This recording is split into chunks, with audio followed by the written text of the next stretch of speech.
अस्सलाम वालेकुम स्टूडेंट्स, ये कुछ पास्ट पेपर हैं। पास्ट पेपर 5 सितंबर 2020 का इवनिंग शिफ्ट का पेपर है और ये सॉल्व्ड है। आप एक दफ़ा इसको देख लें। पास्ट पेपर में से भी कुछ एमसीक्यूज आ जाते होते हैं। तो सबसे पहले देखते हैं, what is the most popular sports in the world. ये जनरल नॉलेज का पोर्शन है। सबसे ज़्यादा स्पोर्ट जो कौन सा है, नॉर्मली स्टूडेंट्स ने क्रिकेट लगाया था, लेकिन सॉसर जो है वो ज़्यादा पॉपुलर स्पोर्ट्स है। Can you name the country where Parmesan cheese comes from. Parmesan cheese जो है वो कहाँ से आती है? इटली से आती है। लोगों ने यहाँ पे पेरिस लगाया हुआ था, ये गलत आंसर है, इटली है। LPG liquid petroleum gas is mainly mixture of which gases. ये कौन से गैसेस का मिक्सचर है? प्रोपेन एंड ब्यूटेन का। Which is the largest plateau in the world. Largest plateau कौन सा है? तिब्बतन प्लेटो है। In which ocean did the famous Titanic sink in. Famous Titanic movie जो है उसमें जो टाइटैनिक था वो डूबने लगा था 1912 में। वो किस ओशन में डूबने लगा था? नॉर्थ अटलांटिक ओशन है उसमें। The longest tunnel and underground passageway in Pakistan is. कौन सा टनल था जो लॉन्गेस्ट था और अंडरग्राउंड उसका पैसेजवे था? वो है लॉरालाई टनल। ठीक है।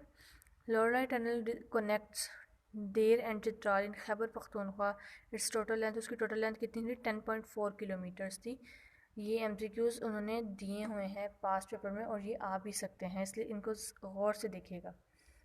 The longest railway tunnel in Pakistan is Khojak tunnel. It is located in, जो खोजक टनल था वो कहाँ पे लोकेटेड था? बलोचिस्तान में। The only country with which Pakistan shares a maritime border and not a land border is. Land border नहीं है उसके साथ, लेकिन मैरीटाइम बॉर्डर है। वो कौन सा है? ओमान के साथ है। Pakistan has a 1046 kilometre coast line in Sindh and Balochistan. The coast line is located along. Coast line जो है वो किस जगह पे लोकेटेड है? अरेबियन सी में। The project to develop first nuclear weapon in the world by US is known as. जो पहला प्रोजेक्ट था उसको क्या कहा, किसका नाम दिया गया था फर्स्ट न्यूक्लियर वेपन को? मनहाटन प्रोजेक्ट का नाम दिया गया था। The largest excretory organ of human body. Human body का लार्जेस्ट एक्सक्रीटरी ऑर्गन कौन सा है? स्किन। गर्मियों में हमें पसीना आता है तो सबसे ज़्यादा जो पसीना खारिज करती है वो स्किन करती है। Which country is the worst hit country by कोविड-19। कौन सी कंट्री थी जिसमें सबसे ज़्यादा कोविड-19 फैलता? वो है United States, USA. The first period of element in the periodic table consist of only. First period में दो एलिमेंट्स है, just hydrogen and helium. The major and the most popular language of the world wide web is. कौन सी सबसे ज़्यादा popular है? HTML सबसे ज़्यादा पॉपुलर है।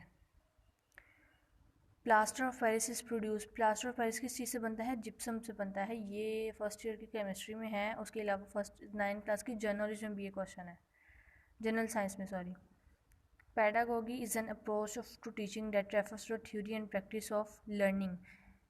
ये टीचिंग के, जब जो टीचिंग करते हैं उनको पता होगा पैडागोगी ये एक कह सकते हैं थ्योरी है प्रैक्टिस की।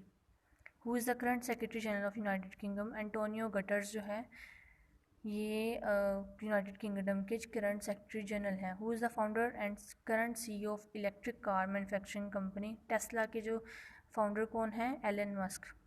United Nations was formed on 25 October 1945 में। यूनाइटेड नेशन जो है ना वो बनी थी यूनाइटेड स्टेट्स में। इस्लामिक स्टडीज़ का पोर्शन आ जाता है। ज़कात can be given to the following peoples, poor and needy. ज़कात हमेशा गरीब और ज़रूरतमंदों को देनी चाहिए। ज़कात में से सोने का निसाब कौन सा है? 7.5 तोला। अगर आपके पास सोना है तो उस पर आपकी ज़कात बनती है, एक साल के अंदर अंदर अगर वो आपके पास रहा है। The profit who is mention the maximum number of times in the Quran is. कौन सा प्रॉफिट है जिनको सबसे ज़्यादा कुरान पाक में मैंशन किया गया है? दैट वाज हज़रत Musa. Which prophet give the good news of arrival of Muhammad. कौन से प्रॉफिट थे, कौन से नबी थे जिन्होंने हज़रत मोहम्मद सल्लल्लाहु अलैहि वसल्लम के आने की खुशखबरी दी थी? वो थे हज़रत ईसा अलैहिस्सलाम। सूरह निसा इस सूरह फोकस्ड ऑन। सूरह निसा में सबसे ज़्यादा किस चीज़ पे जोर दिया गया है? राइट्स ऑफ वुमेन, औरतों के हकूक़ पे सबसे ज़्यादा जोर दिया गया है। Which of the following are a collection of अहदीस। अहदीस की कौन सी कलेक्शन है? ये तकरीबन सुना सही अल बुखारी, सुना इब्न माजा और सुना अबू दाऊद, ये तीनों जो है ना वो कलेक्शन हदीस की कलेक्शंस हैं। हु वाज द फर्स्ट मौज़न of Islam? Bilal ibn Rabah जो हैं, हज़रत बिलाल वो पहले मौज़न थे इस्लाम के। और कलेक्शन ऑफ 2 और more than 2 words is called, 2 या 2 से ज़्यादा वर्ड्स हैं उनको, उनका जो कलेक्शन होता है तो उसको कहते हैं मुरक्कब। मुकत्तियात are the letters that are written collectively and read separately, जिनको लिखा तो जा सकता है इकट्ठा करके जोड़ के, लेकिन उनको पढ़ा हमेशा अलग से जा सकता है। Islam prohibits racial discrimination, Islam ने रेशियल डिस्क्रिमिनेशन पे मना किया है। Who laid the foundation of holy Kaaba, किसने होली काबा की बुनियाद रखी? हज़रत इब्राहीम अलैहिस्सलाम ने। सुलह हुदैबिया जो है वो साइन किया गया 6 हिजरी में। 5 सितंबर का जो टेस्ट हुआ था उसमें 20 MCQ इस्लामियात के आए थे और पाक स्टडी का पोर्शन नहीं आया था, जिसके खिलाफ प्रोटेस्ट हुआ था, तो उन्होंने हर स्टूडेंट को 10 मार्क्स एक्स्ट्रा दिए थे। Who wrote down the terms of the treaty of Hudaibiya, सुलह हुदैबिया की जो टर्म्स थी वो किसने लिखी थी? हज़रत अली रज़ी अल्लाह तआला अन्हु ने। The companions of prophet that were given the good news of paradise on earth itself, कौन से थे वो प्रॉफिट, कौन से हुजूर पाक सल्लल्लाहु अलैहि वसल्लम के साथी थे जिन्होंने ज़मीन पे ही जन्नत की खुशखबरी दी थी? अशरा मुबशरा ने। Which one is an article of faith, और ईमान का तकाजा क्या है? Believe in all of the book sent by Allah, कि अल्लाह ताला की भेजी गई तमाम बुक्स को उस पर बिलीव रखना। ऑन द ओकेजन ऑफ इसरा वल मिराज, which prophet did prophet Muhammad meet on the third heaven, तीसरी जो आसमान था उस पर हम हज़रत मोहम्मद सल्लल्लाहु अलैहि वसल्लम किस नबी से मिले थे? हज़रत यकूब अलैहिस्सलाम से मिले थे।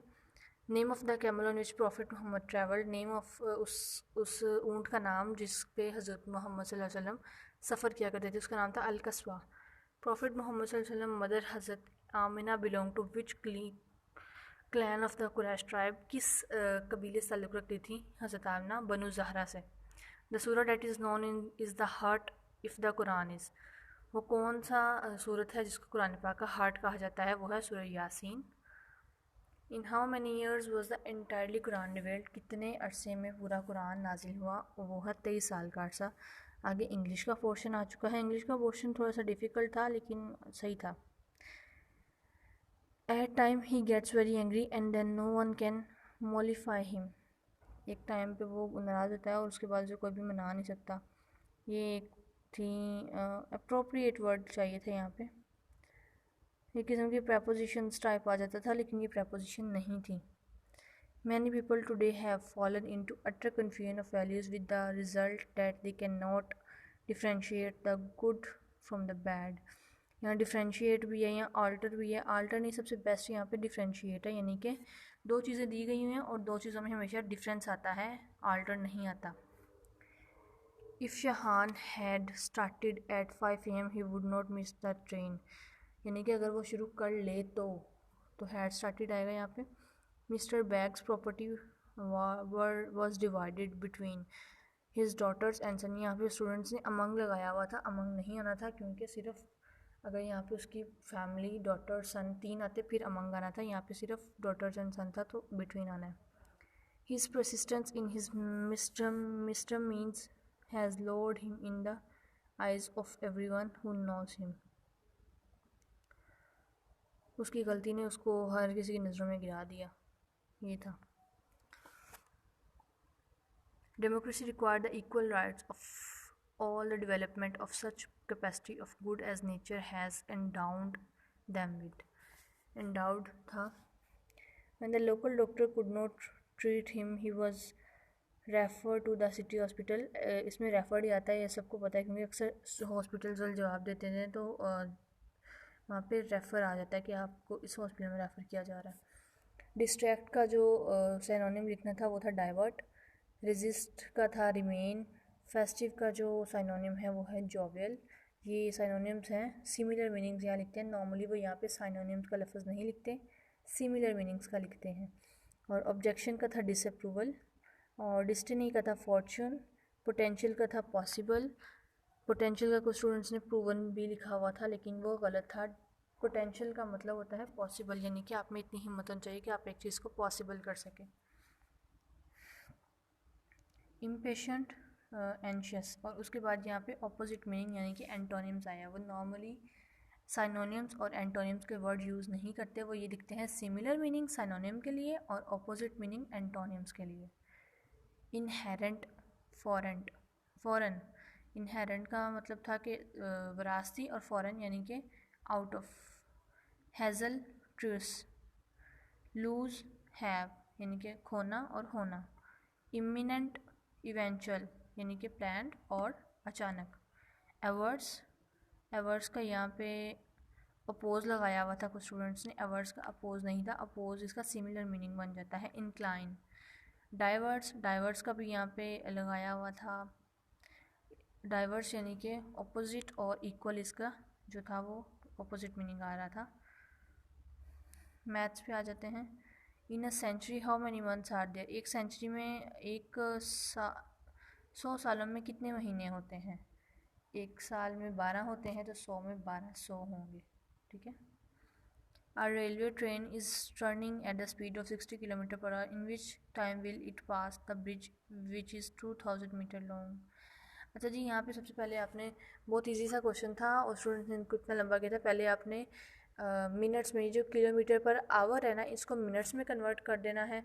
जब आप मिनट में कन्वर्ट करेंगे तो इसको ये जो आंसर आएगा उसको इस 2000 पे डिवाइड कर देंगे, तो ये 2 मिनट्स आंसर आ जाएगा मिनट्स में। वैसे अगर आप इसको किलोमीटर में करके सॉल्व फिर आपको उसको मिनट्स में करेंगे तो वो ज़्यादा मुश्किल हो जाएगा। A car is traveling at the speed of 35 km/h, covers a distance of 175 km. What is the time taken by the car to cover the distance? कितना डिस्टेंस लेगा? 175, 35 को 5 से मल्टीप्लाई करें एंड 175 इज इट्स आंसर। अच्छा, ये question easy था। 160, इसको दमास rule के मुताबिक सॉल्व करना था, यानी कि पहले आप डिवाइड करते हैं, फिर मल्टीप्लिकेशन, फिर एडिशन और फिर सब्सट्रैक्शन। सबसे पहले यहाँ पे डिवीजन कोई भी नहीं है, मल्टीप्लिकेशन है तो सबसे पहले इसको मल्टीप्लाई कर लेंगे, उसके बाद एडिशन नहीं है तो सब्ट्रैक्शन कर लेंगे, और सब्ट्रैक्शन के बाद आंसर 2400 आ रहा है। How many surfaces are there in a cube, cube की कितनी सर्फेसिस होती हैं? 6 साइड्स होती हैं क्यूब की। आप देख लें, 4 साइड्स वाली, 2 हॉरिजॉन्टल, 2 वर्टिकल, एक अपवर्ड और एक डाउनवर्ड, 6 साइड्स होती हैं क्यूब की। उर्दू के अल्फाज मुतरादिफ आ जाए हैं, अल्फाज के मुतरादिफ लिखें। जुल्मत का बनता है तारीकी, यानी कि अंधेरा।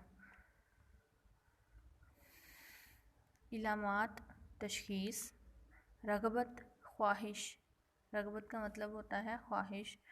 मदाह, अच्छा, मुतरादिफ का होता है कि मीनिंग, मुतरादिफ मीनिंग, और मुतजाद जो होते हैं, मुतजाद से आपने याद रखना है ज़िद आता है उसमें, तो आपने उसका उल्ट लिखना है।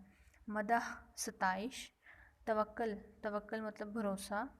अल्फाज का मुतजाद, मुतजाद में ज़िद आ जाती है, यानी कि उल्ट लिखना है। कारामद, और उसका होगा बेकार। प्यादा, उसका होगा सवार।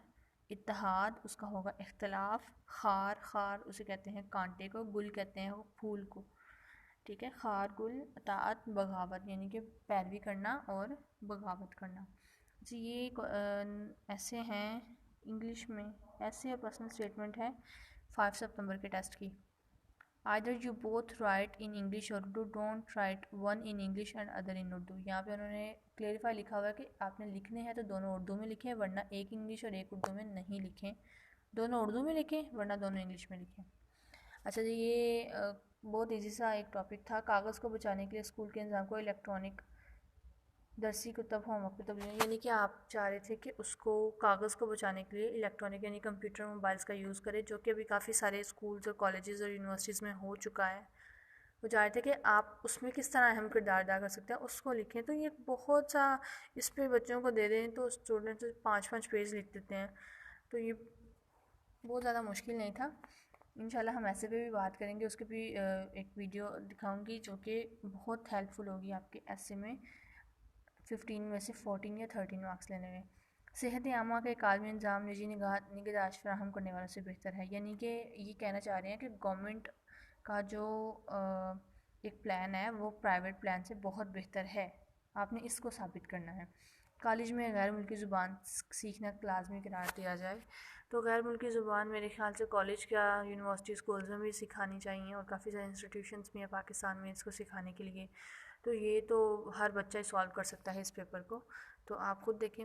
और उसके अलावा पर्सनल स्टेटमेंट थी, क्या टेक्नोलॉजी लोगों की तकनीकी सलाहियत पर मनफी असर डाल रही है? बिल्कुल टेक्नोलॉजी डाल रही है।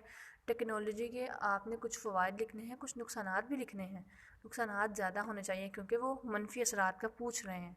तो इसमें आपके पर्सनल स्टेटमेंट में ईज़िली 10 में से 9-8 नंबर आ जाएंगे। तो आपका पेपर सॉल्व करें, आपके पेपर में से 70 मार्क्स आ जाते होते हैं। इसलिए मैं आपको कुछ टिप्स और गाइड्स दूँगी, आप इस पर लाजमी कमेंट कीजिएगा। आपको अगर कुछ समझ नहीं आई, आपको किसी में कन्फ्यूजन है, तो मैं आपको कुछ टिप्स दूँगी जिसमें आपके मार्क्स अच्छे आ सकते हैं, और आपको ट्रिक्स पता होनी चाहिए कि आपने पेपर किस तरह से सॉल्व करना है।